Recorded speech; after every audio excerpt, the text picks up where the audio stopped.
It's Wednesday, July 21st, 2021, 5 p.m. This Board of Commissioners Budget Workshop is called to order. City Clerk, will you call the roll? Mayor Hendricks. Here. Vice Mayor Price. Here. Commissioner Hodges. Here. Commissioner Andrews. Here. Commissioner Hudson. Here. First on the agenda is public comment. Is there any public comment? Sir, do you have anything you'd like to talk about? Okay. Football game, anything? Okay. Topics for discussion tonight are fiscal year 2022 budget, estimate of expenditures and revenues. Mr. Daniels and Mr. Laughlin, will y'all take the floor on getting this started, please? Sure, I can kick this off. So let's just start with kind of the agenda for the evening, some talking points that I want to hit on, but of course leave most of this up to you all to ask questions and any comment suggestions. But how I want to lay this out is we'll start with just the general fund balance analysis. We'll talk a little bit about that. Then I want to go into just the budget summary, that budget summary page overall. That's probably the best snapshot, high-level depiction of budget revenues and expenditures in each fund, so I want to make a few comments on that. Then I think at that point I just want to turn it over to you all based on any initial review, digesting of the materials that you all have done, questions that you have, let you kind of dictate from there if you want to just go department by department, or if you just want to have, you already came to the meeting with some questions in mind, some accounts that you want to ask about, maybe go through those, and then before the end, a couple other things I want to hit on, talk a little bit about the sanitation fund and in conjunction with the fee study and potential fee increase that I would want to propose on that, as well as talk a little about the building fund and fund balance and statutory requirements on that. And then the last thing will be to talk about a potential budget amendment that we'll want to put forth via resolution for the next meeting. So I want to talk through what some of those line item amounts and funds and departments will be affected on that budget amendment. So that's my plan. If that sounds good, then maybe we can roll right through it. Okay, that's fine with me. Excellent. So I sent you the general fund balance benchmarking analysis. So this is based on FY20 audited financial statements based on some peer organizations. All of them, I believe, except the City of St. Pete Beach, had their audited FY20 financial statements online and available. St. Pete Beach, I just used FY19. And so basically what we see here, the fund balance of City of Madeira Beach and your unassigned fund balance is looking very strong.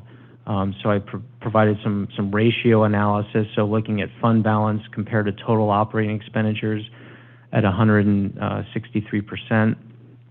And then that's total fund balance. And then remember, fund balance consists of multiple portions. You've got non-spendable, which is basically prepaids and inventory. That's basically things we've already paid for, but it's treated as an asset, not as an expense. And once we use it, we then expense it, it reduces fund balance, but it's non-spendable because it doesn't convert to cash.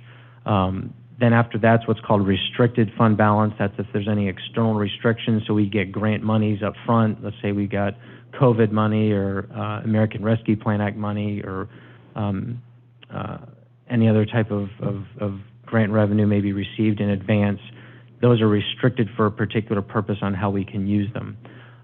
Then you've got, and I don't believe there's any restricted fund balance in the general fund. Then you've got committed, and those are a portion of fund balance that you all designate as the governing body as to how those are going to be spent on particular narrow purposes. And then assigned might be at a lower level that the city manager decrees. This is a particular set aside that I want to put away for a particular purpose.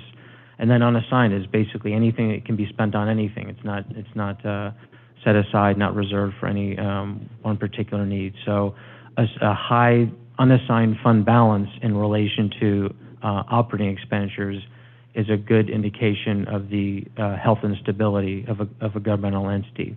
And it looks good for us at the city here with, at the end of, for the year ended September 30, 2020, unassigned fund balance of $8.9 million, total operating expenses of $8.1. So we're already covering an entire year of fiscal expenditures just with our available fund balance that's unassigned in the general fund. So it looks especially good amongst our peer organizations, as you can see. And then in the actual budget summary, or in the detail, what we've done is put forth current year projections for both inflows and outflows of all the funds. And if we look at the current year projected inflows of the general fund, that's hovering right around $10 million. And a lot of that's basically annualized. Some of them we don't annualize. Like, for example, property taxes, the bulk, if not all of those, we've received by now. So what we've received thus far is what we would project for the year. But others will receive revenues monthly or just kind of ongoing throughout the year. We'll annualize that throughout the rest of the fiscal year, and that's a calculation. So, and we do the same thing for expenses as well.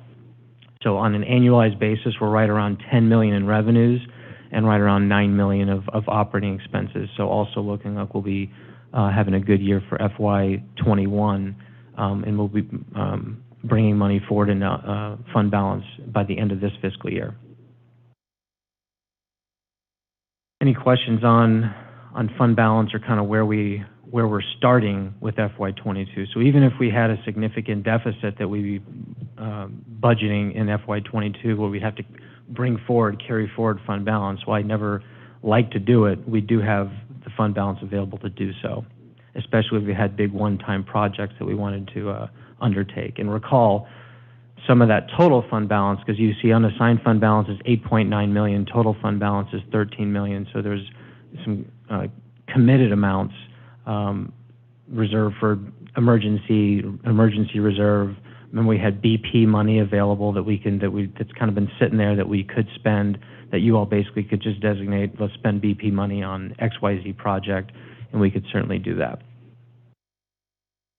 The one question I have, Andrew, that I don't see anywhere, and that's state funds that we're getting, the $1.75 million for the beach groins and the $500,000 that we're getting for infrastructure. Where do we stand on that? So that wouldn't be in here because this is historical. And then we did put in for a project for beach growings. I'd have to see in FY22. I'd have to see what. I may have missed it, but going through, I didn't see it anywhere in here. Is it in here?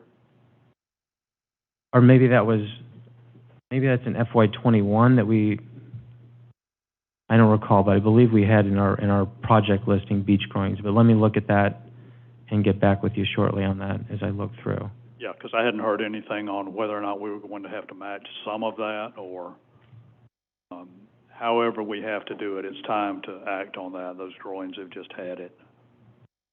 If I may, I believe I saw the correspondence on it. I think we come up with 30%. Okay. And use, I think, the Rescue Act money as a match. Okay. Good. I think we're doing pretty good. So. Okay. And Representative Cheney had sent me some information on other grant money that was available, that even if we had grant money already involved or state money involved, we could go for more grant money on that too. Right, and we're planning on putting in for those grants as well. Okay. I think one of them was a low-cost housing grant, and we do our low-cost housing we do through Pinellas County, because unfortunately we just don't have lower-priced properties here. So, Andrew, I have one quick question. Actually, more of a comment on page 2, the general fund benchmarking analysis report. First and foremost, I love this report and I hate this report in the same breath, but it's a nice snapshot of some of our comparatives, but it's also only part of the story, right? I mean, we don't know what these, we might have some money sitting in the bank, but we also have a bunch of projects that are sitting out there. We also have $25 million worth of loans that we've taken out over the last 10 years. So, not that I'm denying this. I think this is great, but it only tells half the story, and it only kind of takes the quick snapshot of the picture. So the only reason I'm saying this, I think it's a great report. I just don't want everybody to feel comfortable around here saying, hey, we can approve whatever budget we want, man. We're just flush with cash, man. So just temper that. That's a great report, but let's take that in the spirit of what it's put out to us. And I think it does a good comparison, but we don't know what any of these other cities have going forward, and we do know what we have going forward. And, we just got to be careful before we get kind of playing the unicorns and rainbow fantasy here that we've got $13 million sitting there that we can just blow on whatever we want. Okay? Thanks. Yeah, and point taken. We do have a large outstanding debt balance in the stormwater fund, and the general fund has to largely provide support for that, and you'll see that in the budget summary. That does reduce fund balance. And then, real quick on the ARPA, and so grants in general, to your question, Mayor Hendricks, in general should not have a large impact on the ending results of the budget, because if we get the grant revenue, there's the revenue, and then we spend it, net impact is zero. But certainly any grant revenues or any potential projects partially grant funded, where then we're going to have to come up with a match. We definitely want to make sure that's included in here, that has a resulting fund balance net impact. Well, and that's that 30% of what we will have to pay on the groins is was part of that issue. And we certainly are still in the process. And I guess getting into let's look at the budget summary page for each fund. So I'll just make some general comments on this. So first of all, this is preliminary. So there are things that we are still evaluating, grants being one of them. So what grants do we think we might get? Bring that in as both the revenue and the expense, and then what our portion would be. Obviously, that will impact the budget. The American Rescue Plan Act, I'll give you just a quick summary on that now. As of March of 21, the GFOA, Government Finance Officers Association, provided an estimate based on 2019 census data for all the non-entitlement units. Madeira Beach was, I think, at 1.81 million. And then more recently, Pinellas County came out with some more updated information, and they had enlisted basically all of the NEUs, the non-entitlement units within Pinellas County, and had Madeira Beach at 2,154,161. So let's say let's go with the 2.1 to 2.2 million is what the city could spend, and out of a total of 88 million. And so I think number one is Dunedin, number two is Tarpon Springs, number three looks to be Seminole, 4 Safety Harbor, so Madeira Beach somewhere in the middle at the 2.1. As far as how can we spend it? So I did what's called a revenue loss calculation. So there's four ways that you can spend the money. You can support urgent COVID-19 response efforts, replace lost revenue, support immediate economic stabilization for households and businesses. So if we had a program where affected households and businesses, we could provide financial assistance to, and then also then spending on water, sewer, and broadband infrastructure. So the one that is very enticing is replace lost revenue, because when you can replace lost revenue, then it's very broad as how we can spend it. Spend it on general government services. So we can spend it on personnel costs, on general operating expenditures, much less restrictions on the replacing of lost revenue. And so from the revenue loss calculation I did, it's based on a base year, which is our most recently completed fiscal year-end audit, which is actually 2019. And then the new year that you compare that to is January 1 of 2020 to December 31 of 2020. And there's a few exclusionary items that you have to take into account.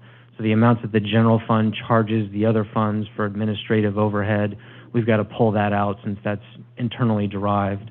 Federal grant revenue, they say you have to pull that out, but state revenue you can keep. It's a little wonky how they decide these things. But all in all, my calculation is coming to $2.1 million that is considered lost revenue. So we could actually take nearly the entire amount of our American Rescue Plan Act proceeds and use them for lost revenue replacement, which is great news. So we don't have to narrow it down to just big stormwater infrastructure projects. We have a lot more latitude on how we can spend that money. Now, I haven't put that into the budget because we haven't even talked about it yet, and the money hasn't come yet, but certainly will, and we can start planning for that now on how we want to spend it. But $2.1 million will be available, and from my calculation, the uses will be very wide-ranging because of our revenue loss. So that's great news. Yeah, and we're about to have another revenue loss because of red tide. We're losing parking revenue. Yep. And yeah, that calculation is annual, but with this one calculation, that might really be all we need because it's covering almost our entire distribution, which will be great. So, a couple other comments just on the budget summary. So, just looking at the general fund, property taxes are far and away our largest revenue source. That's based on a millage rate of 2.75 mills. That was the same as what was adopted last year.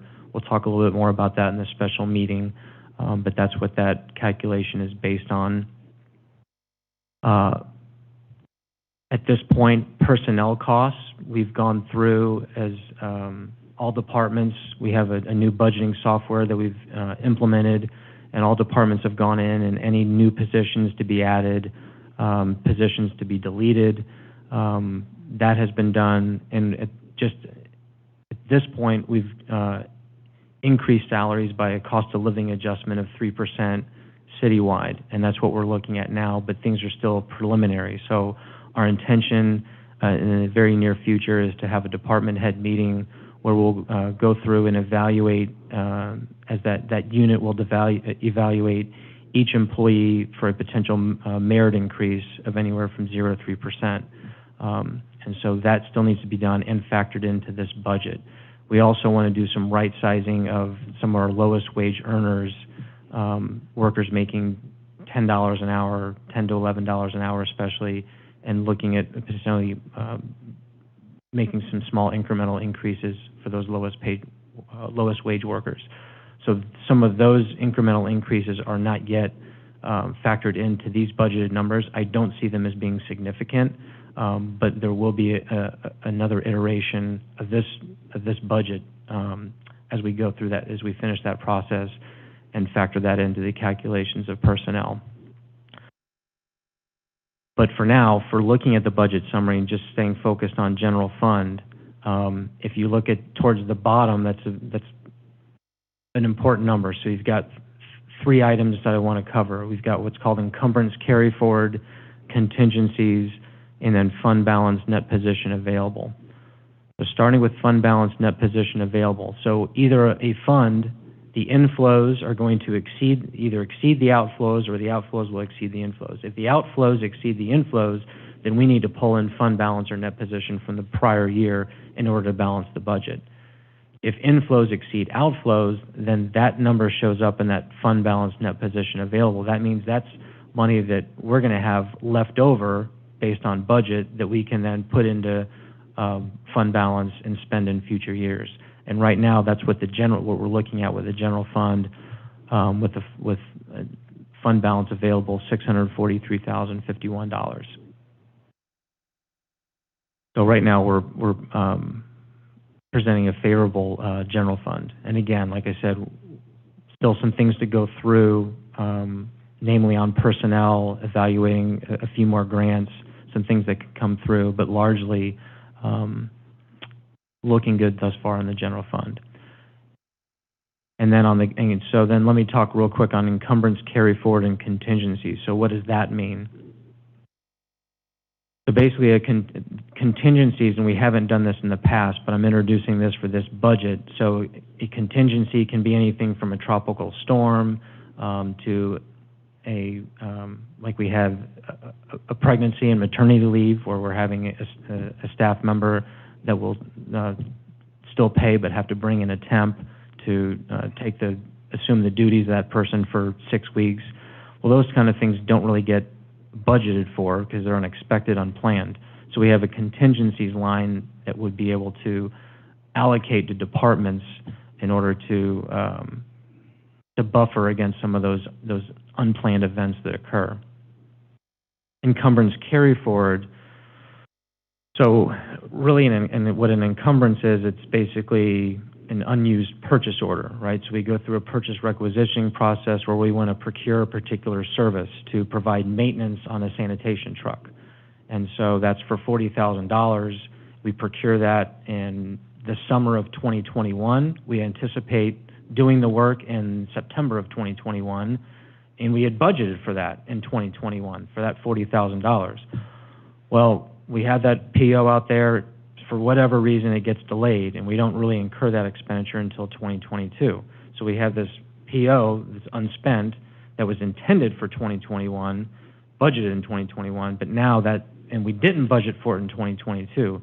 So the concept of an encumbrance carry forward is those kind of crossover year unspent PO balances. We're going to estimate an amount that to be incorporated into that next budget. So for the general fund, we had $50,000 for those encumbered amounts that were unspent, because truly it's when the expenditure is incurred is the year in which it gets reported, both for budget and actual purposes.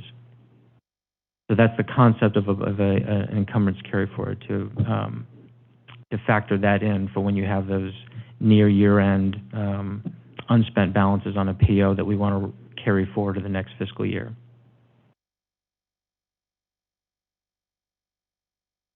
I think at that point, so let me stop right there on the budget summary, and then maybe turn it over to you all. So a few other items that I want to hit on that are kind of fund and department specific, but maybe let me stop there and turn it over to you all to ask any specific questions that you have, both on this budget summary and then the detail behind it. So the detail behind it is all those additional pages, which in total then come right over to this budget summary.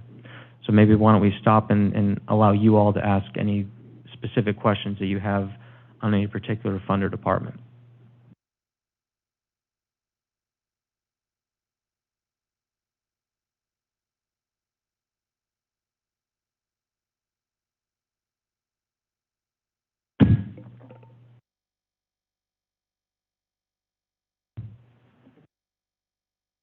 I don't have anything until page 10. I don't know if you guys want to kind of go page by page on this, or person by person. Well, let's go page by page. I think my first may be about where you are.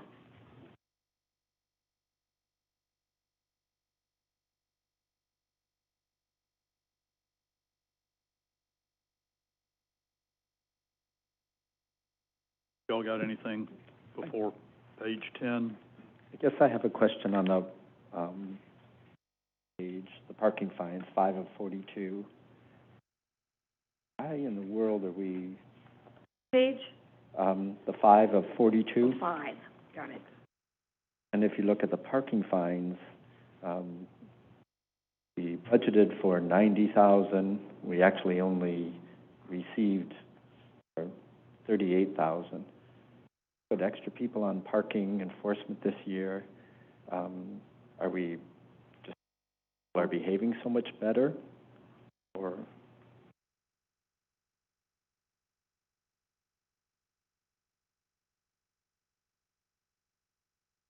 Good afternoon, Mr. Mayor, Commissioners. Yeah, I mean, it's very hard to judge because a lot of people are paying their fines, and a lot of people just aren't getting tickets right now. So that's kind of where it fluctuates, and it's hard to gear exactly what the outcome will be. With the new software that I'm also brought forward is a lot of people will get the ticket, and if they live out of state, they don't pay the ticket, and we have no recourse. With the new system that we have, we're getting a collection, it's a collection agency, so to speak, that it'll go on their credit report. So it'll give us a little bit more bite for them to pay the fines.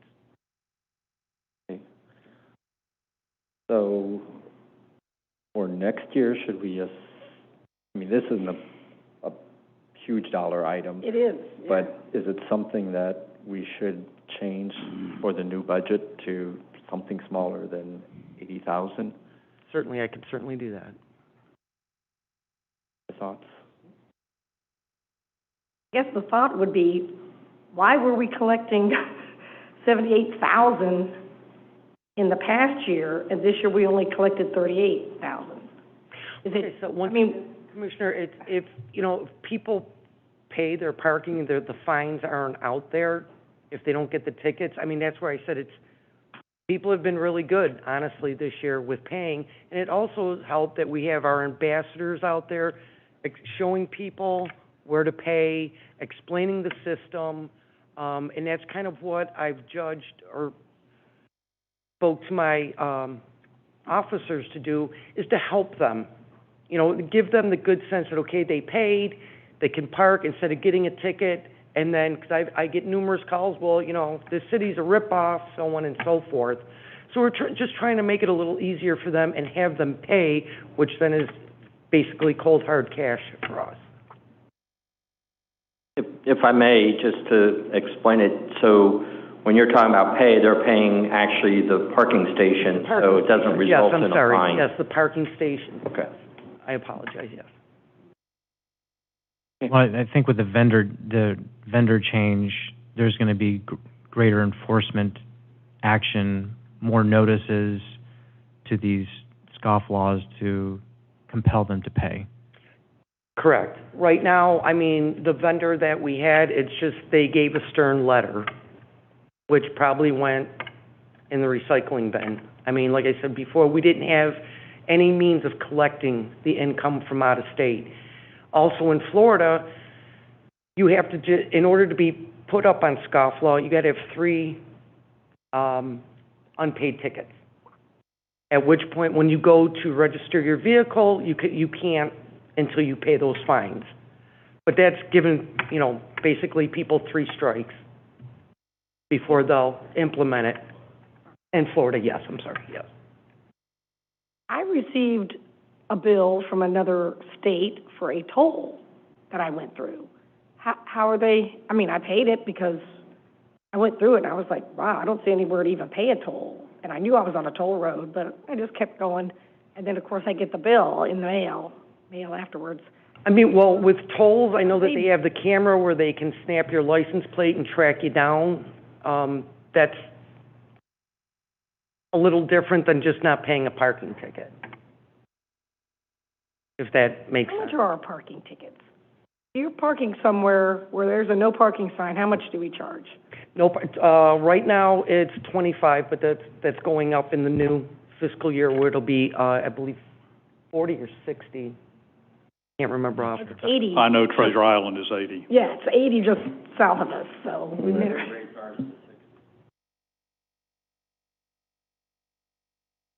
And just on the parking thing real quick, I think one thing we have to get out there a little bit is, there was a period of time where we didn't need parking stickers on our car. And I don't ever remember an announcement coming out because I don't have a I've got a overdue bill on my car. I just got one today in the mail because I was parked out in front of my house because I thought I was a resident and I thought my plate was in the thing. I don't remember us ever changing that, and I don't ever remember us going back to parking stickers. Now, I could have missed it, but I don't miss very many meetings, and I don't remember it being discussed in here. So we really got to let the public know, because I know there's other people, other residents that have said to me, they go, I thought we did away with parking passes or parking stickers. I'm like, obviously, so did I. We've had parking stickers Yeah, I've for always 20 got years. We had wait a minute, we had a period of time, where we did not give out parking stickers. There was probably a 2-year gap where we did not, because our plates were registered. You came in and you registered your plate, and they didn't give you a parking sticker. I don't. Couldn't be more on, all I know, Commissioner, is that since I've been here for 3 years, we've had parking stickers, so I really don't know how far back that went. Yeah. And it seems to work better with the parking sticker. It's Yeah. easier for the Yeah. police if they're on a side road, okay, it's a resident, move on. Yeah, and I think we're getting far beyond. no, I just wanted to bring it up. But Yeah, I'll take absolutely. care of it. We'll put out a notice so everybody Absolutely. knows. Yep. Absolutely. And we Do that have every people, December. Yeah. we have people in unincorporated areas that are using Madeira beaches as their address. Well, the people at the desk don't know. So when they're coming over here, they're getting their free stickers, even though they're not in reality Madeira Beach residents. So that's something we need to I will look into Tightened that. up on it. tighten up on it. So- Yep. Okay. Any other questions? Okay, thank you.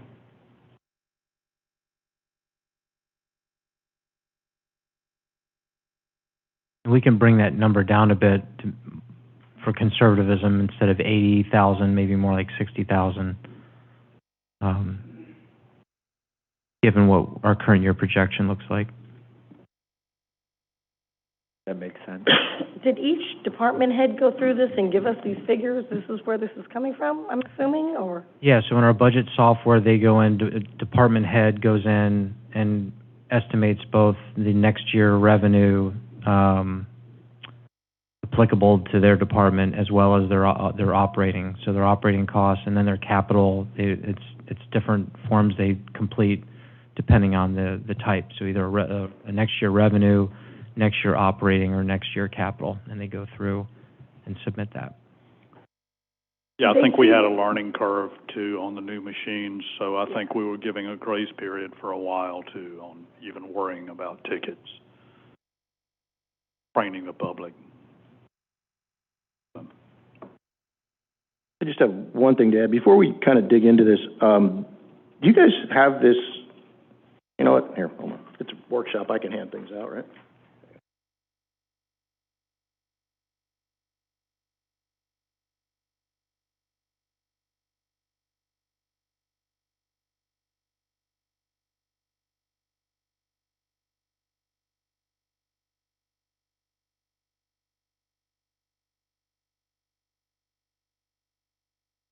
All right, so this is what came up in when we had our philosophy talk the last time, when we were talking about what the changes are in the budget. So as we're going through the budget, just kind of a rule of thumb, like I said, it's my rule of thumb, and whether you want to follow it or not is totally up to you. But when you're looking at this, a lot of the changes, there's going to be some nitpicky things when you're looking, okay, this was $30,000 a Let's look at the top line, because the top line of this whole thing is really what tells the whole story about the history of our budget. So the last one was a philosophy lesson. Today will be a very, very short history lesson, okay?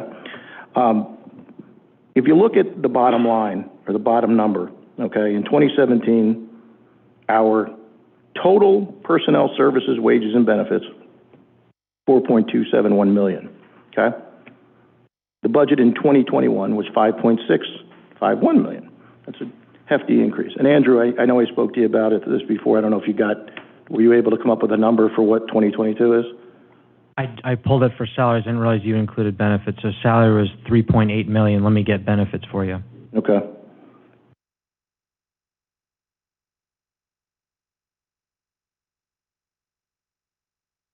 But feel free to continue. Okay, yeah, but I mean, I'm assuming it'll be pretty close to what I think so. What 2022 was, if you add in benefits and everything else. So the question we have to do, we got two choices as a board, okay? We can, and I think Andrew did a great job, and I won't praise him anymore because I'm going to beat him up at some point during these budget hearings. But he did a great job of solidifying and putting in front of us previous year and current year, okay? This is something boards previously didn't do. They looked at actual numbers from 2 years before and tried to create budgets from it. So this is really important because it's very actual, factual, you know, and I think that's great. But I think what we have to do is we've got to look at the fact that we're not going back to 1997, we're going back to 2017, and we've watched our budget increase, our budget just in wages and personnel increase dramatically. Now, the question I guess we all have to ask ourselves, again, we have two choices. We can either just look at the current year budget compared to the past year budget and say, hey, everything's going great here right now. If we're pretty close, we can just press send and we're good to go. But a lot of things have happened, and the mayor just brought a really, really good point up a few minutes ago. We said red tide, okay? And red tide isn't over yet, and red tide's going to affect us, and it's going to affect our numbers going forward. We dodged a hurricane the other day. That can greatly affect, okay, our numbers, because if you look at these numbers, not just property taxes, but look at, you know, parking fees, recreation fees, things like that, they're going to be affected by any decrease in people coming down or our ability to open up the rec center, right? And of course, COVID, okay? So we've seen all these things in front of us, so I think as a board, we should probably take that into account when we look at this. And what I'm saying is, let's look at this as far as 2017, and I'm saying this to the people in the back as well, because it's really important that we try to figure out one thing. So when we bring you up here and we talk about your department, and we see these big increases, well, you know, we got to know a couple things. If you're a revenue-generating department, I'm hoping that you're going to stand up here and you're going to say, oh my gosh, well, look at the revenue increase that we have. We can justify adding more employees. I looked at the budget summary on page 3 of 42 on the thing we just got, and Frank over here has $438,830 in extra money coming in this year that he's going to post. So, and they were going to fire you, man. That's just awesome. The beauty of that is it gives us the opportunity to then say to Frank, okay, well, you need more staff in order to be able to do this. And I think we've acknowledged some of the problems with permitting and getting those fixed and having the new building. I think is going to handle all that.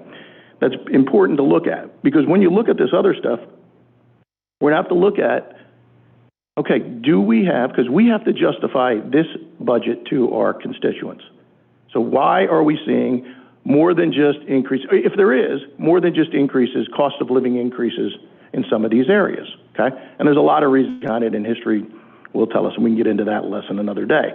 But the other part is, if you're not a revenue-producing division, if you're a service division, okay, and you have a drastic increase in your number, well, why? Have we offered more service? Are we offering a more enhanced service or a better service? So there's got to be a reason why we've seen, from 5 years ago, a 32% increase in salaries going into 2022, okay? So guys, that's kind of what we're going to be talking about as we go forward, right?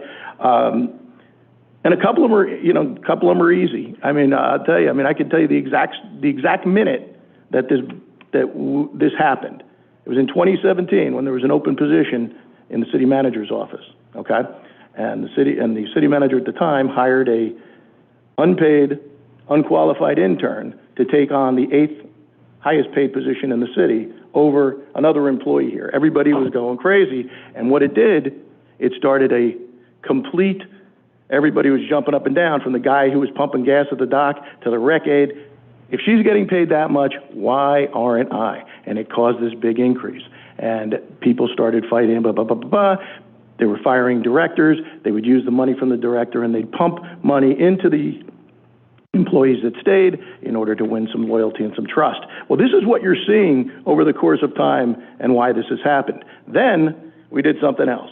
So then we, after our esteemed former fire chief ran the city, we had another person come in, and what they did is they wanted to restructure everything.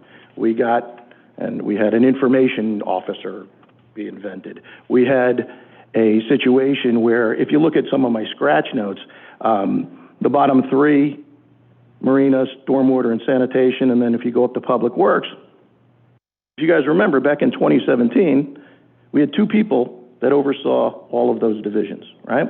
Dave and Megan oversaw marina, stormwater, sanitation, public works, and also parks at the time, right?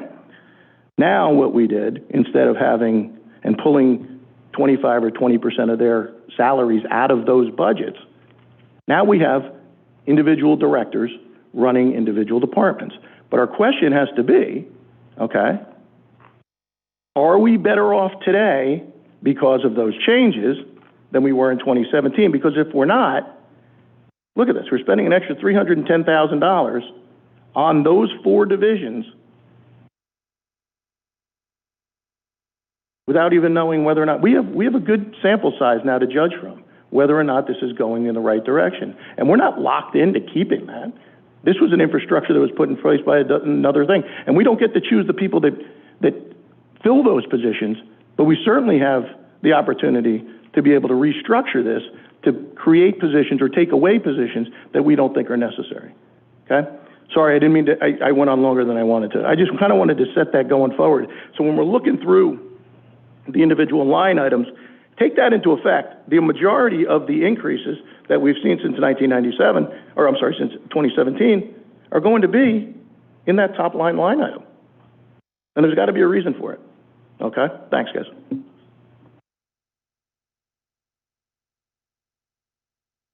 Doug, I love your ability to analyze this. I appreciate the input. Thank you.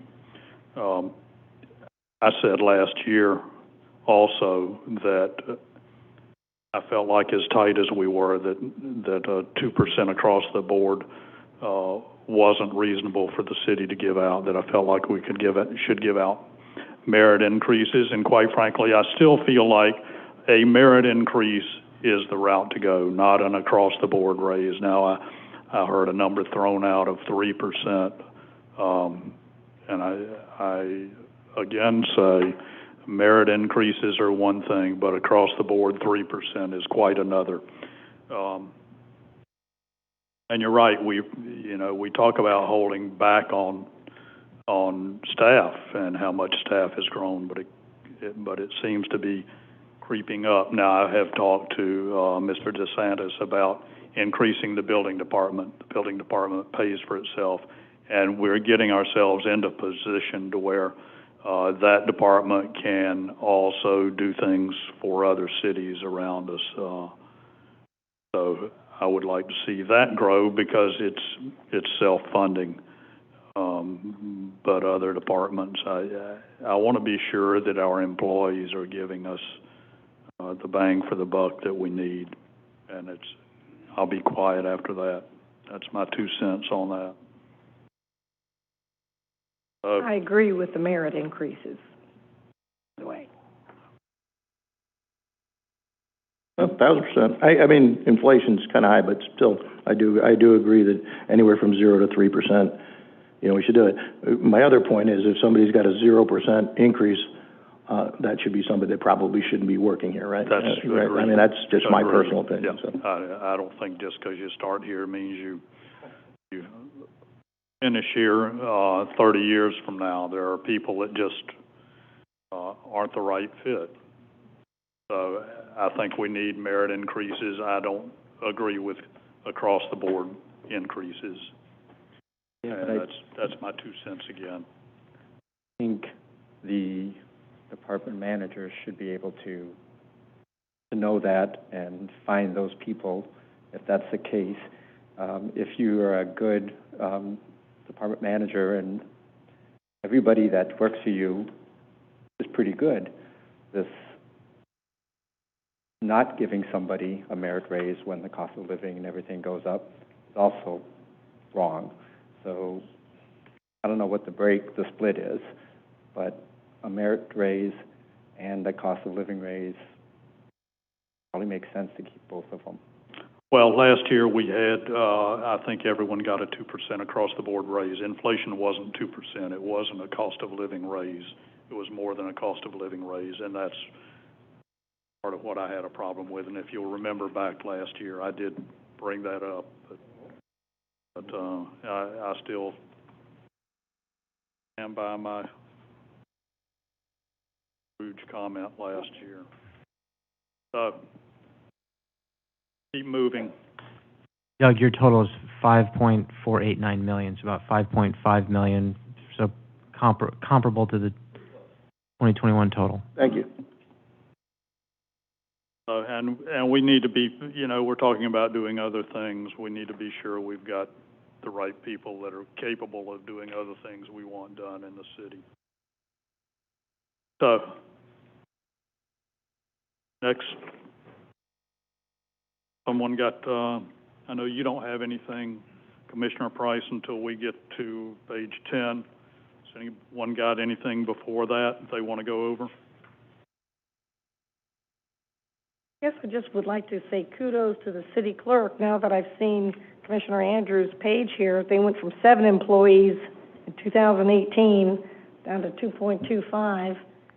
I think we're even going to get a little lower than that and supplement it with technology, correct? Or even contract out some specific tasks so that you are freed up to do clerk work and not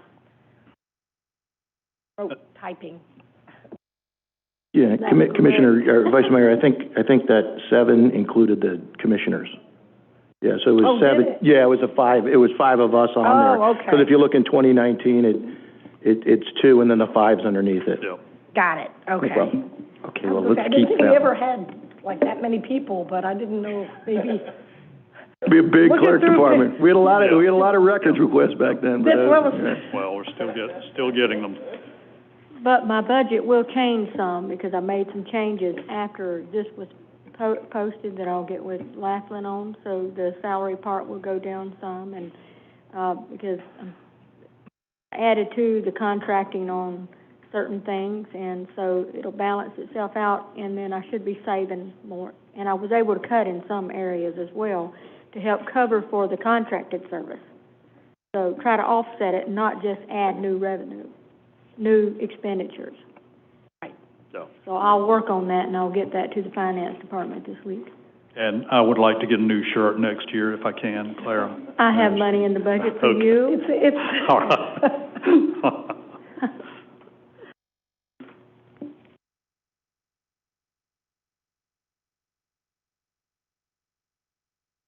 So, page 10. well, my only observation there was, and then as I continued on looking at a lot of departments, I noticed everyone putting in a lot under the travel and training. I just want to make sure, okay, so community development, we have 3.75 employees, according to this chart. Maybe it's more now or less now or whatever. But they've got a 50% increase on their ask for the travel and training. And I don't know whether we need to train a lot of people there, or how's that working out? Because we cut travel and training almost entirely last year because of COVID. And so when we headed into this budget year, we didn't plan on anybody going anywhere, but we do have a lot of requirements in order to keep our certifications up for the floodplain management and also for the GIS training. And so a lot of those conferences and training that was offered online this year at a cheaper rate is not going to be offered that way next year. So I put in not knowing for sure what those costs are going to be, but I wanted to have enough budget not to have to go over when we went through our certifications again. And we do have one additional employee. The reason it shows up as not full people is that some portions of our salaries come out of the building fund. When we're doing floodplain management analysis, that time gets covered by the building fund.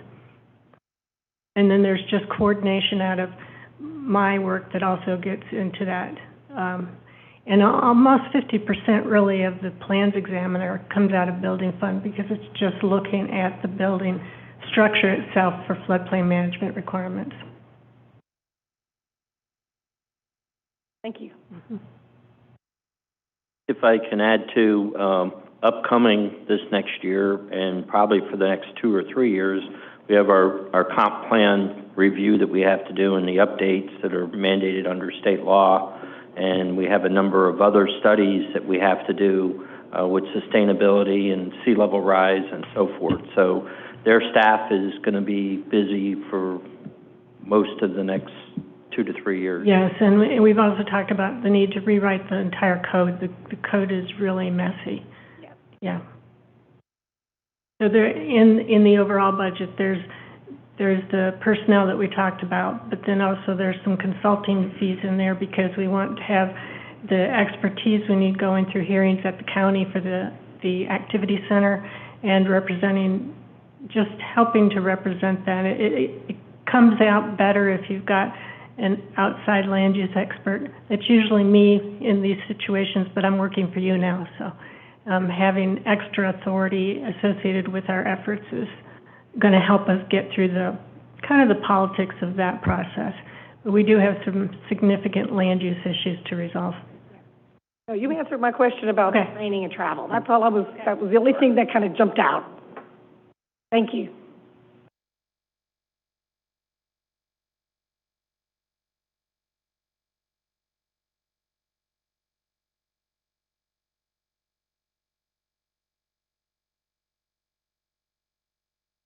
Is finance? Anyone else have something on 10? Yeah, have you got something on finance?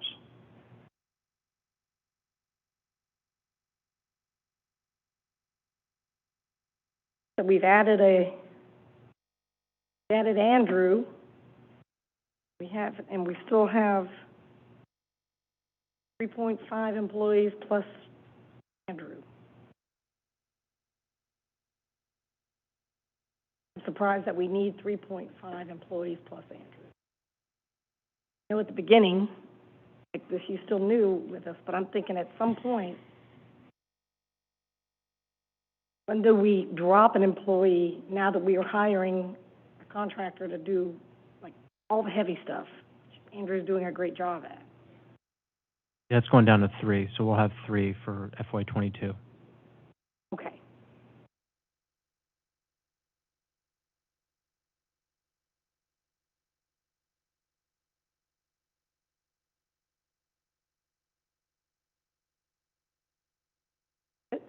Yeah, Andrew, you know what, for the next meeting that we have on this, can you expand on this and give us just another line? I don't know if you guys find this as useful as I do, the 2017, but have the 2022 funded positions and budget next to it as well. So I think this gives us a pretty good snapshot. On the, on the funded positions in personnel services, 2017 to 2021, can you add 2022 on there for the next meeting? Yep, so what you have here, add that. Just add a line item in the total funded positions in the personnel services, and I think that gives us the perfect snapshot of what we're looking for. Got it. Thank you, bud.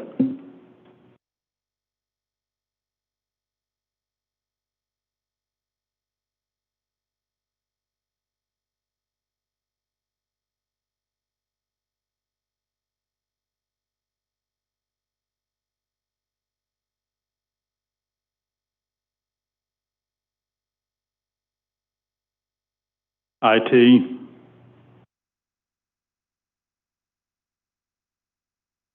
that 180,000, is that the new equipment we've got coming in? I thought that was budgeted for this year. There's part of it budgeted this year and part of it next year. 45,000 will be covering it for the upgrades that we need to do next year. That's capital, so that's in the local infrastructure surtax fund. You're talking about the computer hardware support services? Yeah. So I believe that's the annual cost of our outsourced IT vendor network people. How much longer have we got on that contract? 2 more years. 2 more years. Okay. What we're looking at is having a game plan on how we're going to take over the IT and then bringing those people on board slowly as we move through the transition. Okay.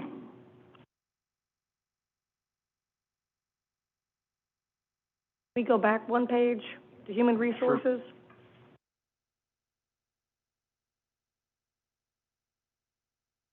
What are we renting and leasing halfway down that Got $9,000 budgeted. And last year we spent 0. Current year we spent 311. Believe I should that's be asking our IT guy this, but I believe that's the biometric time clock.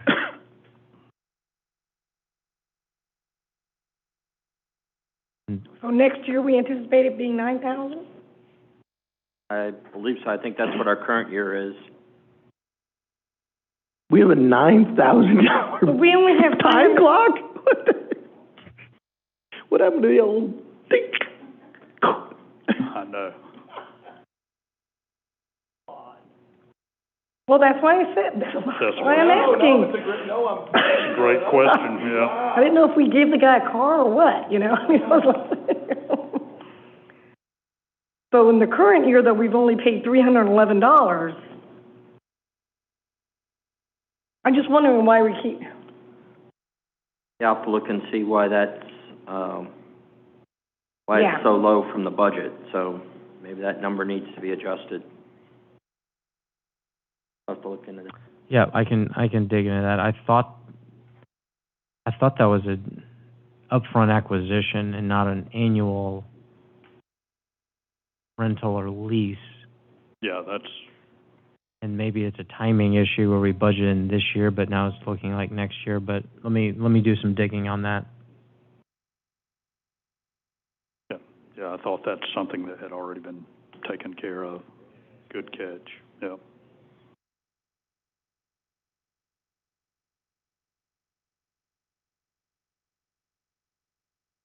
Andrew, I need to ask you a question on one thing, please. Sure. It's under human resources, towards the bottom. In fact, it's it's under uniforms. Yep. Where did we buy uniforms? For commissioners or Is that what it is? No. I see that No. it's blank, you know. We have a value of, yeah, we did nothing budgeted, and I guess a couple $100 or a few $100 spent. I'm not sure on what exactly. 579. yeah, that was, So that's a projection, which is an automatic calculation. The actual amount's probably $300-something, and I'm not sure what that related to. Well, I understand buying, these kind of shirts for new. That might be Our it. guy, but I can't imagine it being $600 worth of these No. kind of shirts. No. I hope not. Get an answer. Okay. Yeah, good. Otherwise, I'm gonna want 2 shirts. Okay. You get it, we haven't spent our money yet, you know. Well, that doesn't matter if we hadn't spent it, if we don't need to spend it. No, I'm not spending it for the No. sake of spending it, but.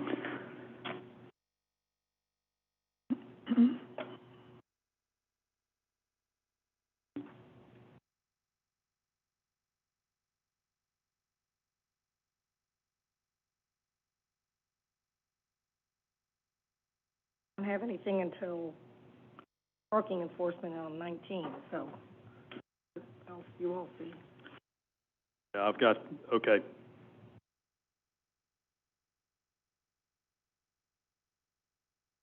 On, page 18,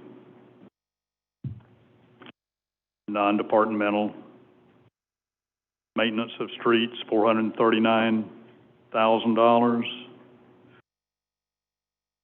That is for, it says maintenance of streets, but, can that be explained a little more? Last year, Okay, past year actual. okay, past year. Yeah, me too.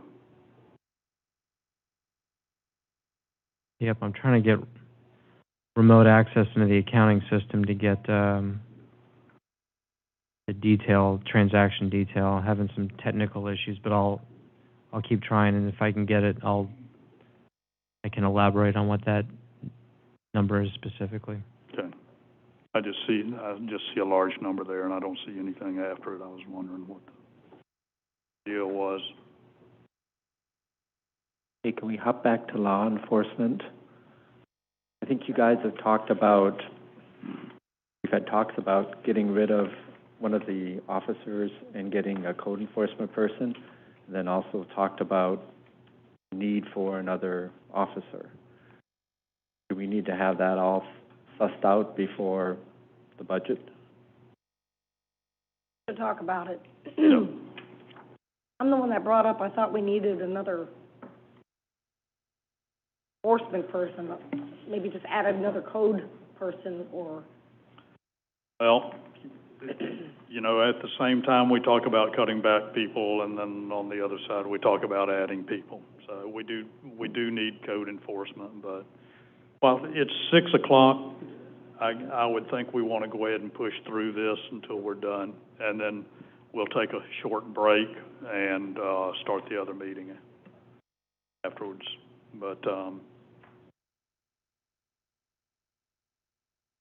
do we want to look at adding another code enforcement person rather than having law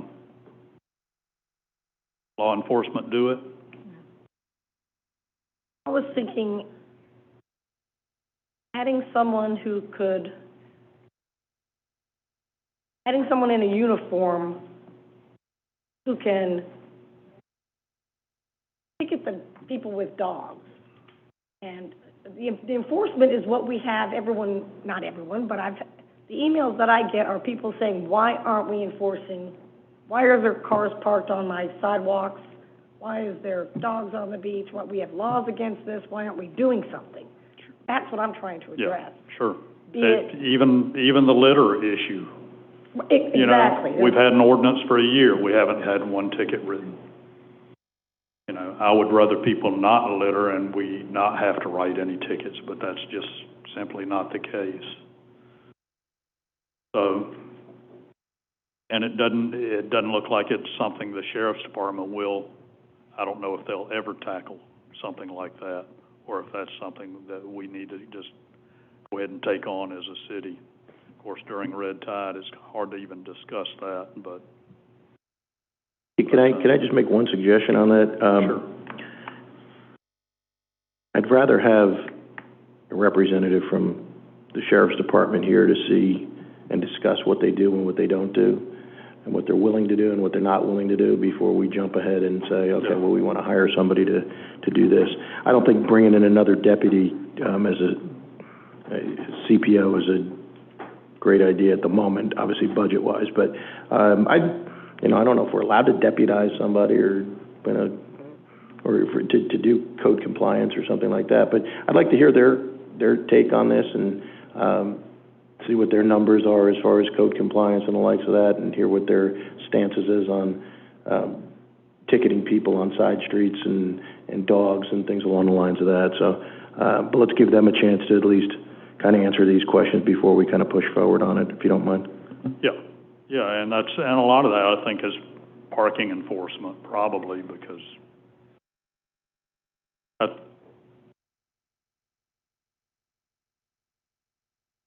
I wasn't really asking you, Sue, but I figured, let me help you out. Knock yourself out, yeah. Here you go. It's parking on the streets. It is a joint effort between the parking department and the sheriff's department.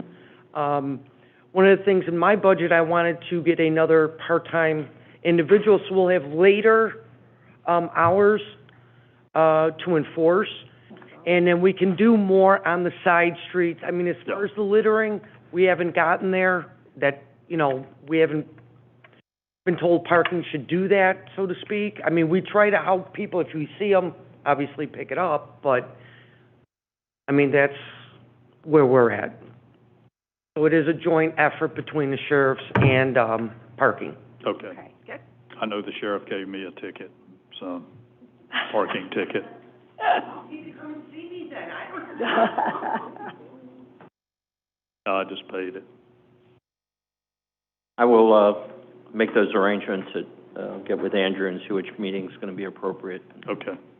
We'll see if Captain Liner will come in and have a chat with us. Okie doke. The sheriff contract is on the workshop meeting this month. You want to address it at that time? Sure, Okay. that's fine. I'll see if I can have him come in. Not going to be at that workshop, but please I'm sure you guys will ask all the questions. I wanted to address citizens saying, you know, we're not enforcing stuff. Yeah. Can you zoom in? Could zoom in. Certainly, I could do YouTube. Zoom, you can talk. I'll see. Arthur did it for 8 months, 9 months. Or we can do a speakerphone and you can watch on YouTube. Yep, if you okay. Okay, parking enforcement, I've got something highlighted here. And that is the pay stations. I guess we've got a contract with these folks, is that correct?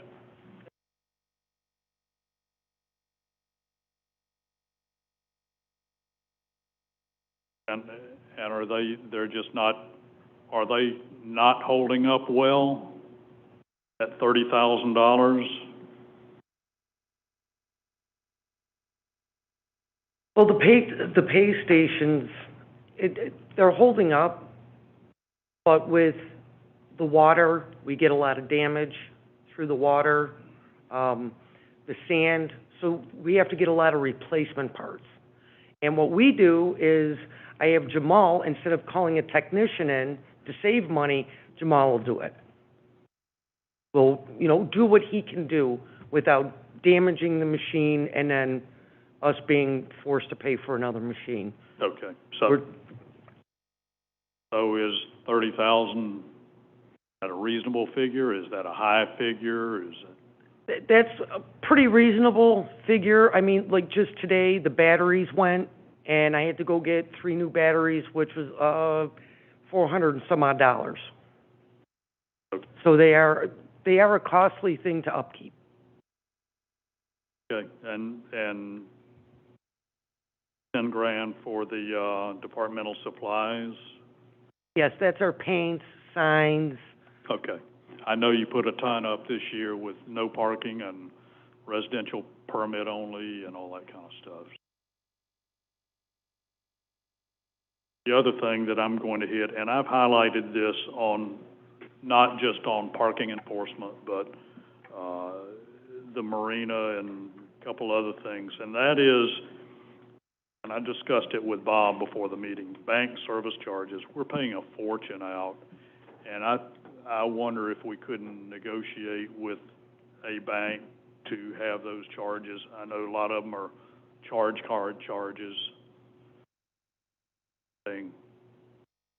Just parking department alone, over $100,000 a year. I agree. That is one of the biggest parts of our budget. Actually, it is the biggest part of our budget. So I know if we're paying the charges, we're getting revenue in, but still, there's got to be a bank out there that's going to work with us on processing a lot of this stuff. I don't know how you go about doing that, but you got reinforcements. Oh, yes, on the way. thanks, Jay. So, we're probably highlighted as well, recreation. I'm sure you are. So I know for a fact that we charge, if you do something for $7 at the rec center, we charge that service fee to the customer. Okay. So it's passed on, and it's got to be, I know Patrick he's explained it to me, and the finance Patrick has explained it. There's a reason we budget it, we're charged it from them, and we've got to pay it, but the way it is, you know, it's got to show up as an expense, but also as revenue, and confusing, but it's budgeted and offset. I don't know, I'm pretty sure if you pay for parking, it's $20, you pay $20 for parking, you're also paying that $3.30. Yeah, so are we getting that above and beyond the $2.50 an hour then? Is that the case? I wouldn't think so. No, that's... So these charges are coming off of our $2.50 per hour fee. The only time that we will get, and actually we have to reimburse, every month I have to do where your apps. The apps will charge 35 cents per transaction, and then I have to go through each month and give the money back to either Park Mobile, Way to Park. So we're still getting the $2.50, but they'll charge the $285 to the customer. Okay, that's, so they are paying, so the customer is paying the For card fee, For the app fees. For the app fees, for yeah. the app fee, okay. Right. But this is like the regular transactions That's where they use right. their credit card. Okay, yeah, But we've really been, and again, I wasn't really here when they were doing the coin changers that much. But my understanding, and that maybe that's something we can take a look at, but we've saved a lot of money in handling the change and everything else that we used to have to do, and actually count it and roll it and take it to the bank. So if you just look at the staffing that it took to do that, we probably have a good saving. It was about a 10 man-hour per week to do, because you have to go to each machine, change them out, put the new system, bucket container in, and then that's it, count it. yeah, yeah. So Yeah, I probably get that. part of I'm the just- cost benefit was looking at that expense versus paying the bank for the fee, but I'm just looking at whether or Yeah, not wait- we can reduce that $100,000 a year figure. Thank you, ma'am. Thank you. Well, and one last thing, is there any reason why the group insurance seemed to be kind of constant at 11,000 for the last 2 years, or projected for this year and past year, went from 14,000 to 21,000? Here we go with our 50% increases. I will have to adjust that, yeah, Yeah, if we don't think that's because the group realistic. insurance, I actually didn't input, I don't think you do that. I think no, it's done from finance. yeah. Well, that could be from adding a person. I can look. We only have 2.75, right? right, we have, 2 full-timers, myself and Jamal. I don't carry the insurance, I just go right to the VA. I know Jamal does, and our 2 part-timers don't get any benefits, so. Okay. Thank you, So ma'am. that number is high then. I mean, it's, Yeah. the projection is even high, but, okay.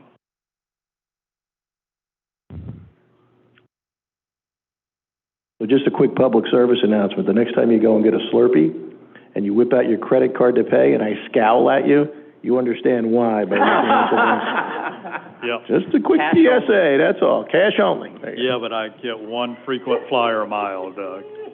I get one frequent one. So a couple things on the insurance. We did include Sue as yes, taking insurance. So if it's confirmed that she's not, we can drop that. And same with Jamal. We had him as full as well. So we can adjust that. I think Jamal takes it. Okay. So do we have 2 part-times now? And we're hoping to get that third part-time? Yes.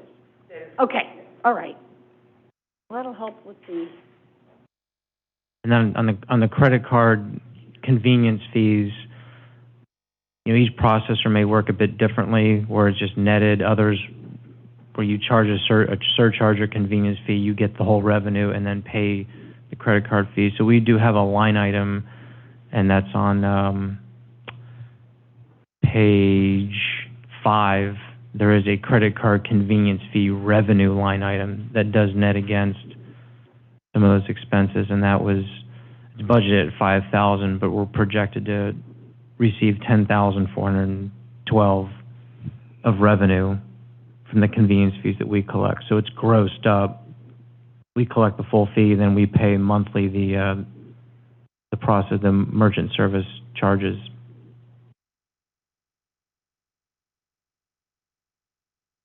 where is it, what's it called? Credit card convenience fee. It's right near the bottom of the of general fund inflows.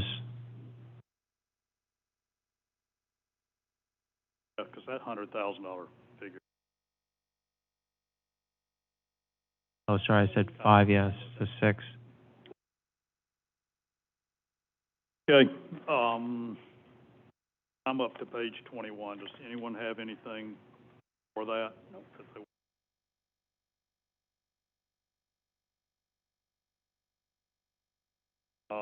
And one that I'm looking at is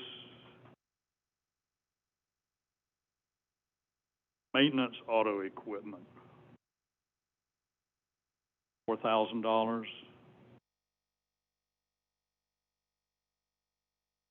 And tools, $7,500.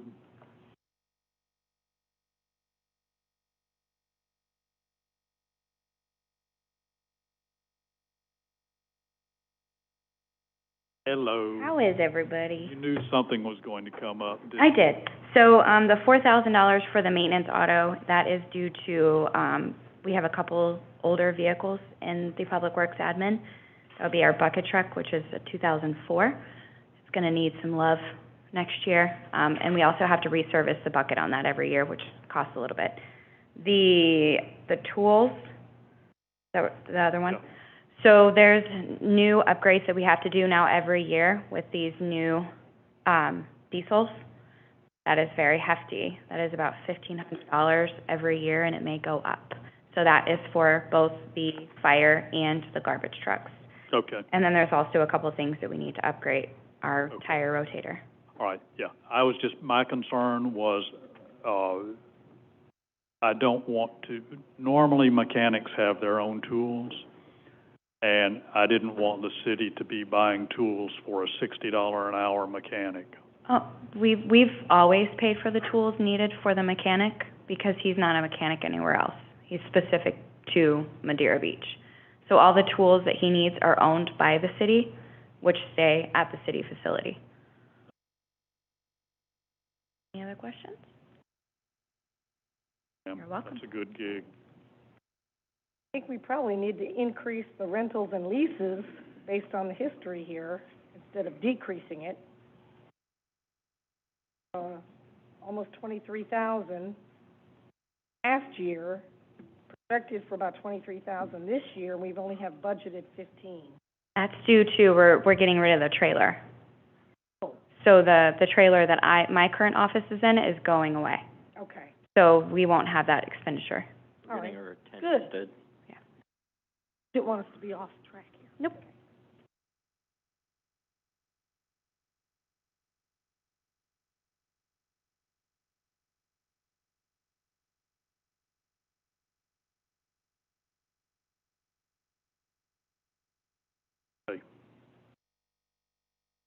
I'm on page 22. Has anybody got anything before page 22?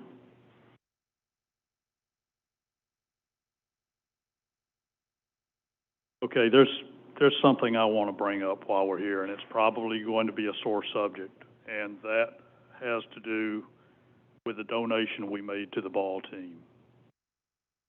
And I'm fine with doing that, but I think it needs to be workshopped because, Commissioner Andrews, I got to be honest with you, I had no idea that was coming. And when we made that donation last week, and I was very surprised that all of a sudden, $10,000 was thrown at us, and we had a room full of kids, and that was done without us having the ability to discuss it. And I don't think it should be handled that way. I think it needs to be in the budget if we're going to do something like that, because I know you said, well, we make money off it, but we also had, I see $10,000 for umpires. Well, we don't have the scorekeepers in there for this next year, but I think it's just something we need to discuss before we go and do that. No problem at all. The only issue was that timing was of the essence. It's not like they qualified for the World Series 2 months ago, and then we had a month to prepare. They're actually playing right now, so we would even have a meeting prior to that. And by the time we workshopped it at the end of this month and then voted on it, it'd be the middle of August and a month after they came home from the tournament.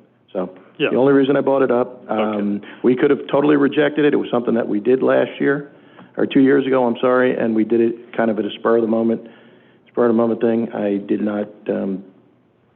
not mean to buck protocol, but I'll be happy to do it the way you'd like the next time. Well, I'd like to, maybe we just put it in the budget and plan on it. And if we don't use it, we don't use it, but at least it's in there. And then we know ahead of time that it's coming. I think that's a good suggestion. We do that with, like, the chamber donations. We can just add a donation, and if they don't qualify for the World Series that year. That's all. I just want to be transparent with Is that something we can do, Andrew?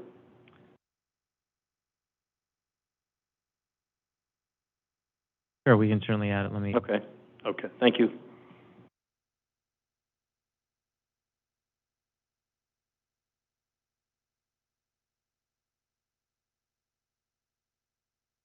The only thing I see on recreation is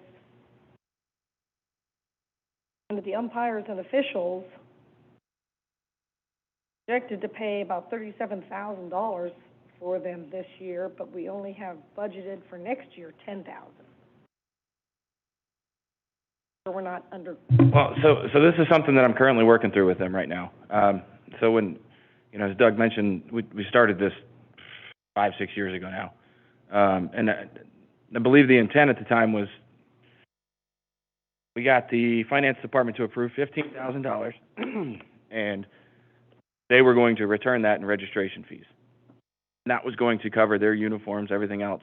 So if you look at their registration fees, it would cover portions of 2 line items. One of them, which was, I think it's listed as Little League in here, which is 5101, 5102, and then a portion that is umpires and officials. So I took 20,000 out of umpires and officials and 20,000 out of the Little League budget, and then on the revenue side, I'm going to match that. So ideally, it's going to show 10,000 in revenue and 10,000 in expenditures, and the goal is, so what we were doing is we were doing all the purchasing for uniforms and equipment and all that other stuff, and we were getting the registration fees. Well, as far as staff time is concerned, it's very consuming because we've got to go to the 3 bids, we've got to do all this stuff. They are at the point now with as many members as they have and the board members that they have that I believe that they can handle it themselves. And the thought is we were going to sign a use agreement for the facility, which would essentially it would be X amount per season plus per child fee for, and that would cover our maintenance. It's still going to be a great discount to them, but it would cover essentially their field expenses, any turfus, chalk, anything that we use to get the fields ready, fertilizer, that kind of stuff. So it would cover our maintenance costs to get the fields ready to play, and it would allow them to do their own finances outside of that. Because at this point, we're basically funneling all the money in as revenue and then putting it all out as expenditures, and it was pretty much a wash. I mean, there's some years, depending on expenses and numbers of games and umpires, that was profitable. But at this time, I think I can utilize those funding sources towards our other athletic programs and some other stuff to allow us yeah. So just Want to make sure we're in my head, it makes sense. I just wanted to make sure. So that's kind of where we are. That said, if they decide that that's not going to work, then I may have to again, this is the first iteration, but I'll come back to you all with some answers. Good? Thank you, sir. All right, thank you. Got it from me. I guess the only other thing I have, which is, I guess, actually backing up Public Works, and that's the groins. And I guess we got to see where we are on the state money for that in this next year's budget. Sure. Are they? Okay. Good enough. Are they showing on here in Archibald? Okay. No. Nope. Well, we don't have it yet. On inflow. Yeah. Okay. Outflow.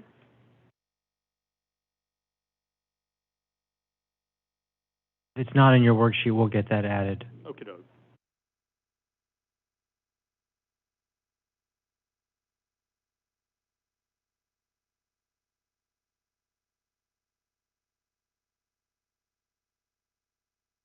I'd like to look at lengthening those groins a little bit if we can too, Megan.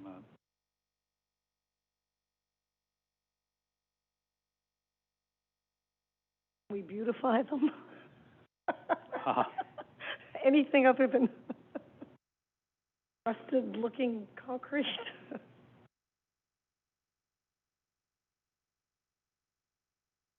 Hello again. Just asking for the world here. Yes, we are going to beautify them. So we can't take them out and redo them. We have to re-nourish them. The last time they were re-nourished was in 2013. So I'm working on the bid for that currently. obviously have had a few hurdles with red tide and the hurricane and red tide. But, I'm working off of 2013's bid. I'm just kind of filling in the difference of what we want to do. So we really need to talk about what we want them to look like and then see if that's realistic of what we can actually do by permitting through FDEP. Yeah, and I'm hoping we can just use the vinyl, just like they use for a seawall, drive it down in there and I don't cap see it. why not. Build- We'll have to check build with. Vinyl or, I mean, even a They line don't- of rocks would look better. They Boulders can't would look be better. a straight wall, because then that's not gonna work. If you notice that the groins have different shapes and they move, that helps hold the sand in place. Well, So in order for it to be irrigation like and- a seawall, I don't think that would work. But we can definitely talk about it. Maybe we can workshop it before I Okay, do the bid, and then it's not what we're looking for. okey-doke, Thank you. thank you. Kind of like what Brian did for the fences in the marina. If you just give us some options of what they look like, you know, what the different ones, I don't know who builds those things, but if they have different styles, maybe we can look at the styles offered and, We can, we will look into it. something like that, I guess. Yeah. All right, thank you. You're welcome.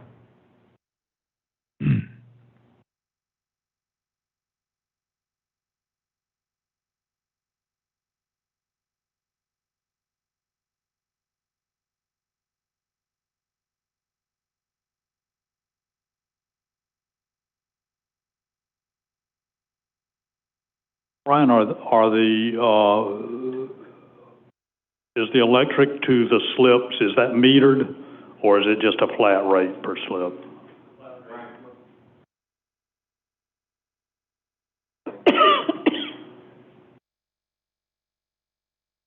It's a flat rate, but we charge a higher rate to the liveaboards that use much more electricity, obviously. Okay.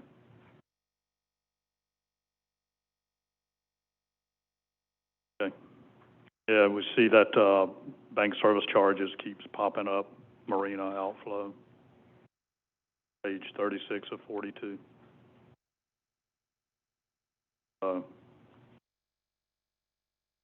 Does the marina charge a credit card service charge?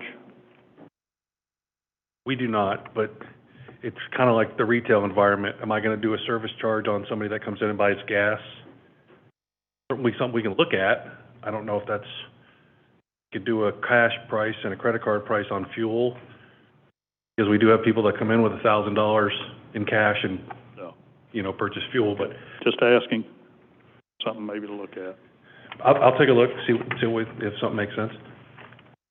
Yeah, at, $26,000. Okay, thank you, sir. Yes, ma'am. Wanted to ask you also, under sanitation, the recycling. I'm sorry, you saying sanitation? That's Megan. Oh, I'm sorry. Oh, hey.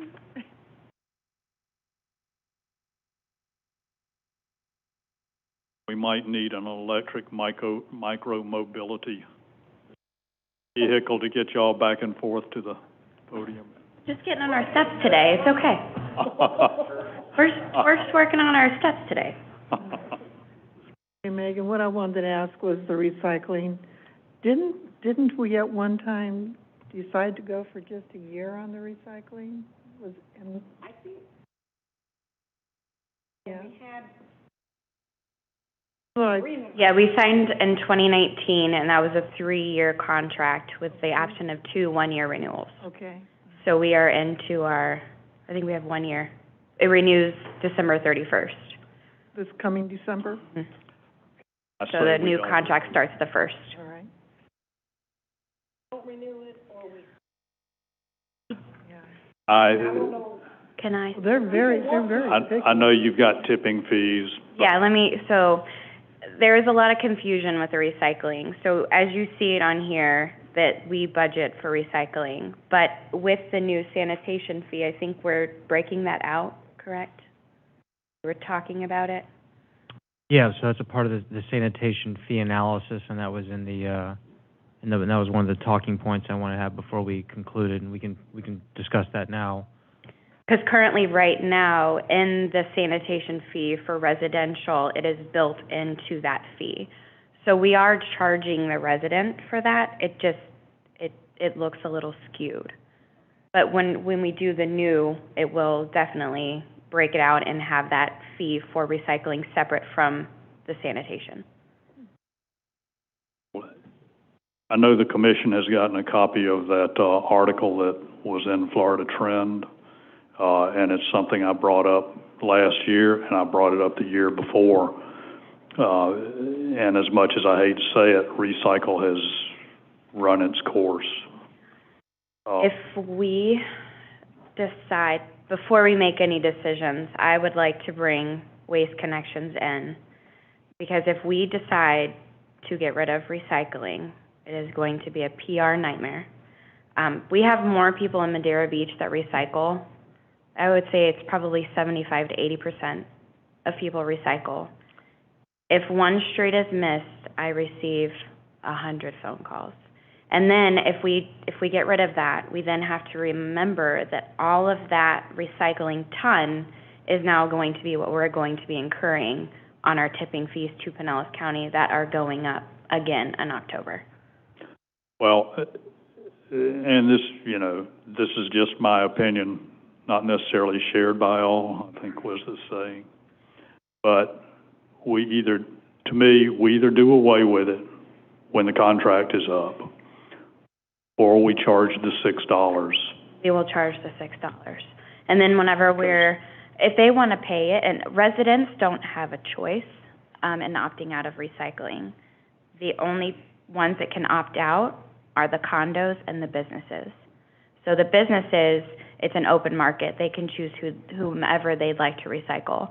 The condos, I think we may have 6 or 7 that do not recycle. And we're getting more. I received a call today of a condo that wants to start recycling. Now they're charged that separate fee from the finance department where they receive an invoice per pickup. Well, the days of subsidizing that are over. So if they're paying for it and well, that's what I just said. We're not going to subsidize them. If they want to pay what it's going to cost, that's fine. But also, while we're on the subject of condos along the beach, they're not charged for having the trash picked up along the beach. And that's considered private property where we've got our garbage cans now. And those condominium buildings should be billed for pickup along the beach. That's my opinion. I think that would probably be something we need to discuss further on how we're going to do that. Implement. Because we don't have that built into our fee schedule. Well, it's something, to me, I think we need to build it in. I mean, that's additional. I mean, it's their renters that are going out there and that are, I mean, I've gone out there as a trash pirate and picked up 3 or 4 pizza boxes, stacks, where they've gone out there and had their dinner on the beach. And that's additional trash that we're picking up for these condominium buildings that they're not being billed for. And there may be differing opinions, but that's just one of 5 opinions.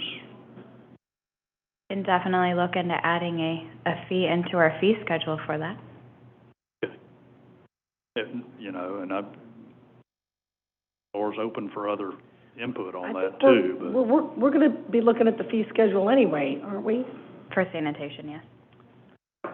I mean. Yeah, I'd like to talk a little about that this evening. Oh, I brought mine. Okay. And then kind of make a decision for what I'd like to do is propose an increase in the rate that we can bring to you in an ordinance for the amendment to the Fees and Collection Procedures Manual. So if we want to hit that right now, we can just touch on that right now. I'm done with my comments on the detail, by the way. okay. Any other questions for me? Well, before we leave recycling, didn't we talk a couple of meetings ago about putting out some type of a survey or something to find out what percentage of people wanted it? We did, and unfortunately that got lost. But we can definitely work on that. That was when you planned on setting something up at Public Works and having people bring their items to? Oh, no, no, no. We've done that. It does not work. If anything, it is nothing but a dumping ground. We had it inside our yard, and it was horrible. So we moved it outside of the marina, and that just made it worse. So we decided to get rid of them altogether. It worked weren't sorted better. Properly either. No, and they were throwing tires and paint and anything that we don't pick up, they were throwing it there. Unfortunately, it didn't work. Dumpster. Yeah. Yes. One last quick comment. That Broyhill on the beach, I got to see that operate live the other day, like twice. Most amazing thing I've ever seen. I mean, literally the most amazing thing ever. That's the best money we have ever spent by far. It's cut down on staff time, freaking backaches. Wow. Just amazing, amazing. I don't see stuff all over the place from the birds picking it up and grabbing it. Wow. Love that damn thing. Oh, did I say damn? Sorry. We love that thing too, especially during the holiday. 4th of July was much easier with 96-gallon carts and the toter. And they've got lids, so that's... And they have lids. Yep.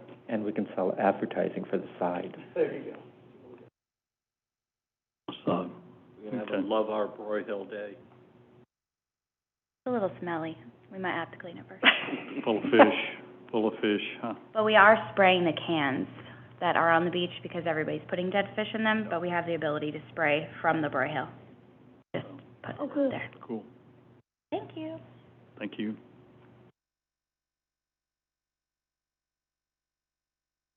Sanitation. Yeah.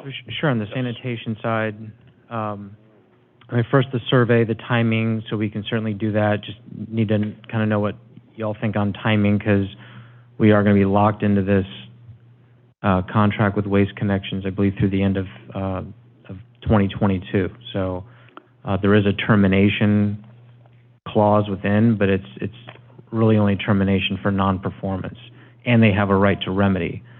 So there's really not much wiggle room there. So if we pose the survey now, well, we're still going to be stuck with it for the next, year and a half. I thought Ms. Wepford just said that it was in the 2021. That's okay. The question is, does the contract end in this calendar year or next? I thought it was next. Okay. Right. All right. Okay. I thought you were saying December of 2021. I remember that gentleman coming up and talking to us. Yeah. And saying that, how impressed he was that Madeira Beach, 80% efficient, that the people here were recycling the correct stuff, and that it was, I know it's still costing us money, but. Yeah, I just wish there was a market for it. That's the problem, Yeah. as saw in that article, there's just no market. No, I know. So, we're stuck with it. I'm the numbers guy, so I want us to charge a fair fee that brings at least a 10% ROI, if not break even. So in the last 2 years, fiscal year 19, we had a $62,000 loss.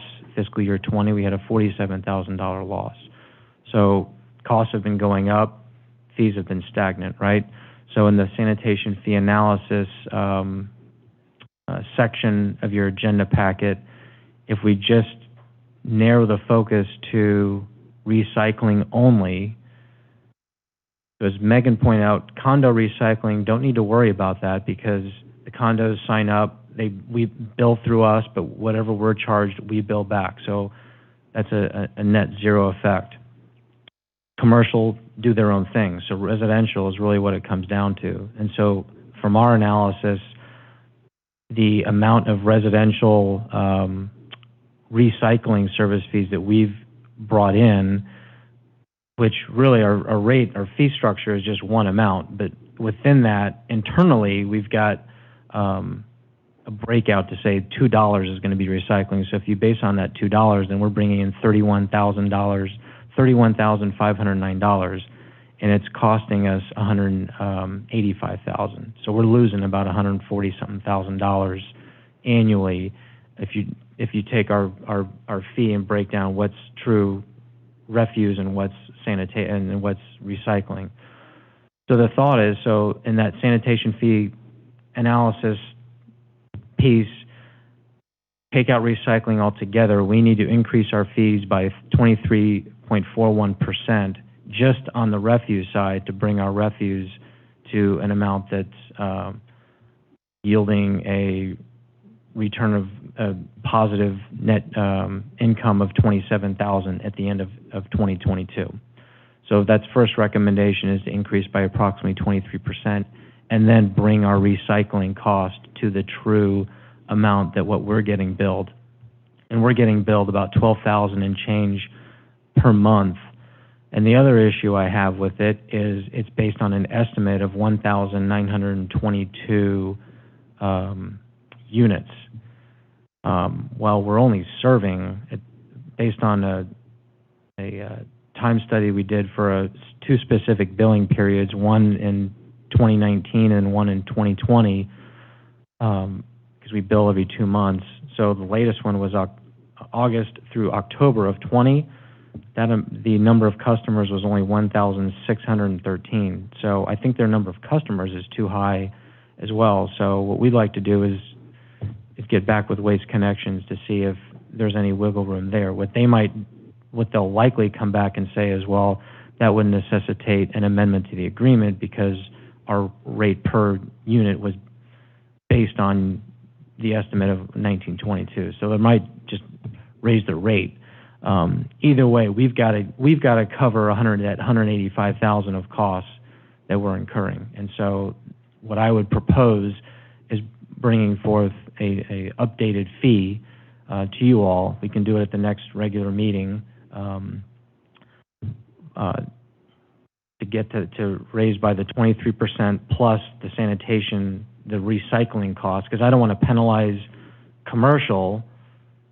That's why I'm trying to break out recycling from sanitation and do a 23% increase across the board for that recycling or the sanitation component, and then the recycling component is going to be the true cost that we're incurring from Waste Connections. And so if you're comfortable with that, we can put all that documentation together, propose ordinance, and have that ready as soon as you all want. We can do it at the next regular meeting. We can call a special meeting even before. But it's got to get obviously passed on 2 readings, and then Pinellas County Utilities needs up to 60 days notice in order to get that implemented into their fee schedule, because they're the ones that do the billing. So I'd like to, if you're comfortable with it, I'd say let's move quickly on this. And of course, then if there's any other fees that you want to see amended as well, we've talked about raising parking as well. We can add that as well, but I think sanitation first and foremost is one that needs to change. I would like to see us do that. And I just worked out $12,000 a month, right? Is what we're being charged by 1,613 homes. $7 and less than $7.50 a house. So that's just the recycle. Yeah, that's not but they're paying $2. Okay, so that's like $5. We have to pass it on. We've got to, got to pass it on. That's a large sum of money. But also, maybe I'm off base, but I feel like the condominiums, they've got all that private land that we don't have use of or anything, but we're raking the beaches and we're emptying their garbage cans out there, and I think they need to be billed for that. I see a young lady headed this way. I must have said something wrong. I don't know. I hit a sore spot or something. So I just want to add, we're not raking their beaches. We do right above the high tide line where the seaweed is. As far as like past that, that is a service that they contract with either beach masonizing or U.S. Concierge, I can't remember the new Okay. guy that's out there. But we are emptying their garbage cans. That is correct. Because in reality, our only parking lots are Archibald and South Beach. I mean, we've got accesses along there, and there's the county park there, and I'm sure Bob will be talking to Barry Burton about the county lot and the fact that we're raking there and emptying their garbage cans too. But, you know... We have a lot of beach accesses, I think about between 19 and 22. So at each one of those, there's either 1 or 2 garbage. Right, and we don't, and we won't be charging the condominiums for emptying them at the accesses. Right. But the ones that are on their property, I think we should charge for them. Okay. That's just my thought. Megan, how many do we have on, I didn't even know we had them on, I thought they were only at the accesses. I didn't know we had them in front of I condos. have hotspot areas, Okay. Ocean Sands, and that's because they spill over from Archibald. Right. We've actually removed quite a few since we're not as busy. So we had about 120 out, now we have maybe 70. So Archibald alone has 9. Right. South Beach has probably about the same amount. Right. Mr. Mayor, I don't disagree. The only thing I think we run the risk of is I'm saying, well, no, take the cans off of my property and then... We clean it up. Then we're Leave just out sitting the there with an open spot without garbage cans. So I don't, you know, I guess we could propose it and we can see what comes of it. But I think our number one priority down there is keeping the beach clean. Well, I agree. It'd be great to get revenue out of it. Trust me, I'm all for it. But the number one priority is keeping the beach clean, right? Yeah, I agree with that. And I'm one of 5. So, and that's just my opinion on it. I think if we're going to pick it up for them, of course not at the beach accesses. I know there are a lot of cans along there that we own, but I also know there's a lot of rental condos there, and there's people out on the beach, and they're using all that stuff, and I would think, you know, just like I pick stuff up and take it home a lot of times. I'm out there picking up a lot of trash, but if they're using it, then they should pay for it. That's just my feeling. We can have some more discussion, but Okay. they're probably throwing rocks at me like everybody else is right now, but I'm gonna start wearing... Some things are just the cost of having a beautiful beach. Yeah. You know, we can't... Could be, and let's, you know, and I could be wrong. We do have to look at it like the toters cost us about $50 a piece, the way that they sit. The Broyhill saves us a substantial amount of time. Oh, yeah, that was a good... staff hours. So we are actually saving a lot, and we actually have less cans out there now than we previously had. Yeah. Thank you. Thank you.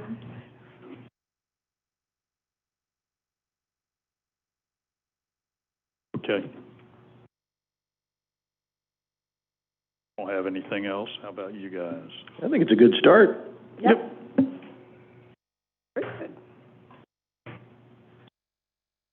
Anything else you want to cover? Yeah, just a couple quick things. Just bringing to your attention in the building fund, I had that at the bottom of building, just the statutory requirement that a local government cannot carry forward an amount exceeding the average of its operating budget for enforcing the building code for the previous 4 fiscal years. So just something we got to keep an eye on. Maybe I'm telling Frank to just have an open checkbook here and just spend away at will. But I know we talked about, in all seriousness, you know, the potential need to expand the operation and bring in new personnel. So we certainly have the budget to support that. And again, something we need to be mindful of is not building that budget reserve too high that exceeds what's required by the state statute. So, and this came from, you know, other municipalities around Florida that really would supplement its general fund with building fund revenues, and so the state it's kind of taken a closer eye at that. So no fancy artwork in your offices, Frank? No, I'm saying he can buy it because he's got.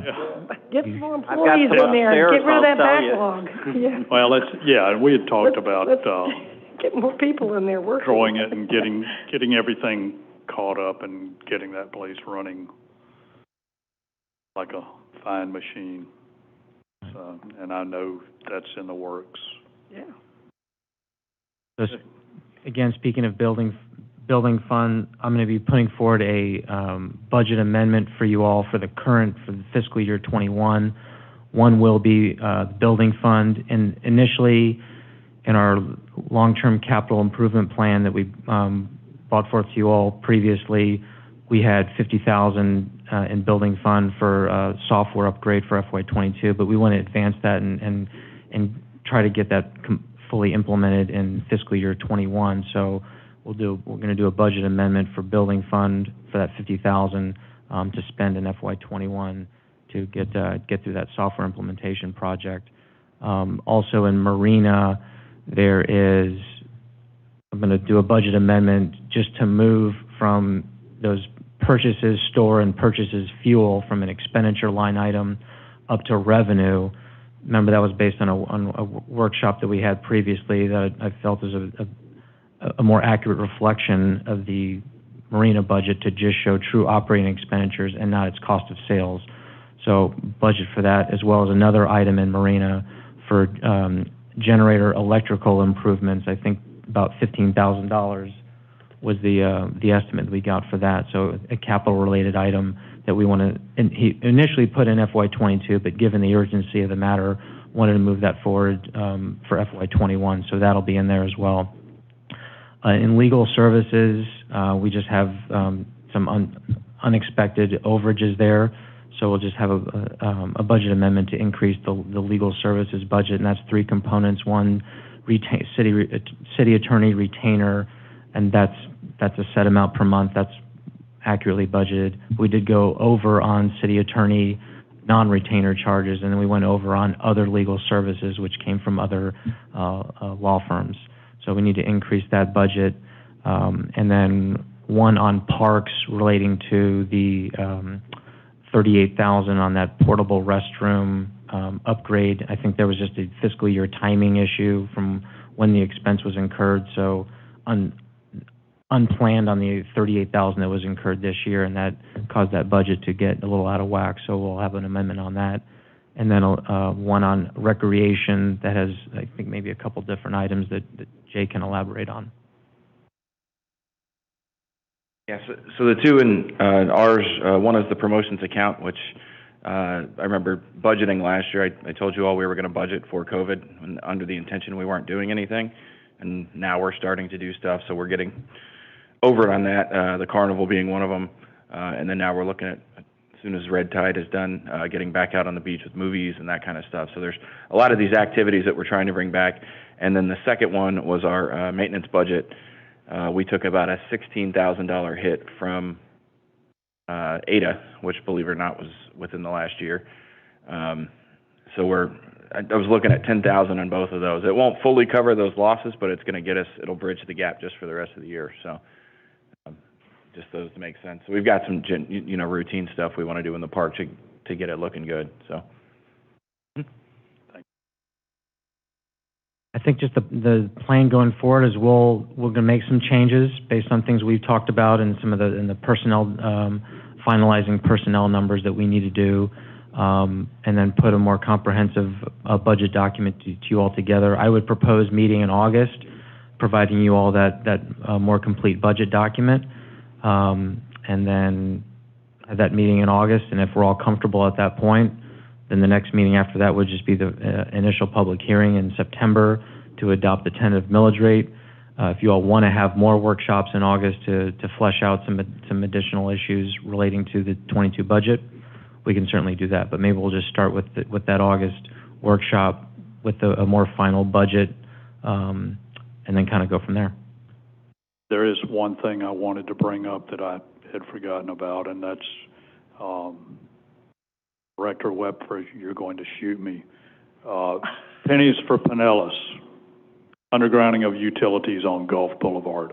Where does that stand, and when will we be able to get on track and get that going, and maybe even wrap it up if we have to include some of these funds that we have been.